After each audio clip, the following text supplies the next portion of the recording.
Hi, Peter Evans. I'm born and bred in Westonzoyland, 1954 in the April.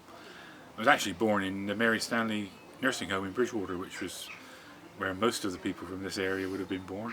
And I was the youngest I've got two older sisters, to Marion and Stan Evans. And Stan Evans' family go quite a way back in Westonzoyland.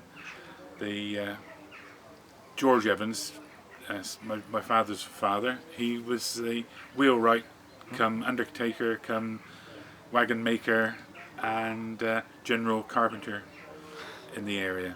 So I remember his extensive workshops. I just wish we had some photographs. I'm afraid there's none around.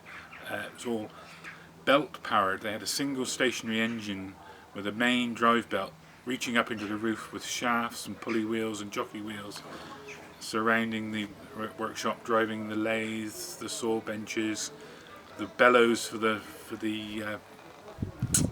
forge. A fantastic piece of engineering.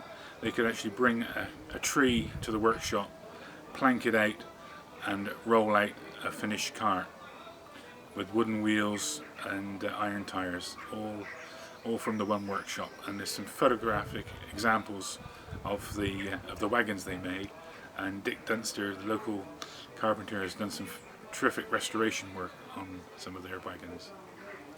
So, big family living in the village. My dad was one of 8.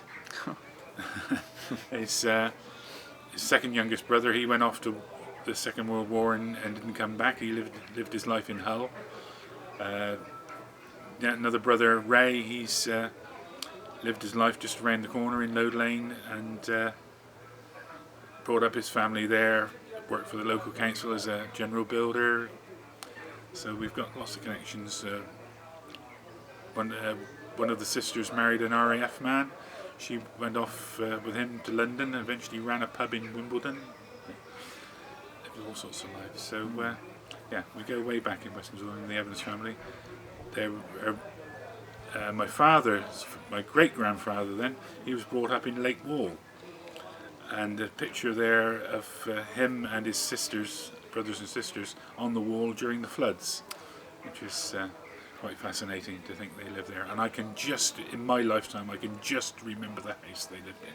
There was an old uncle who lived and died there, and Flo, the postmistress, was born and bred there, the post lady.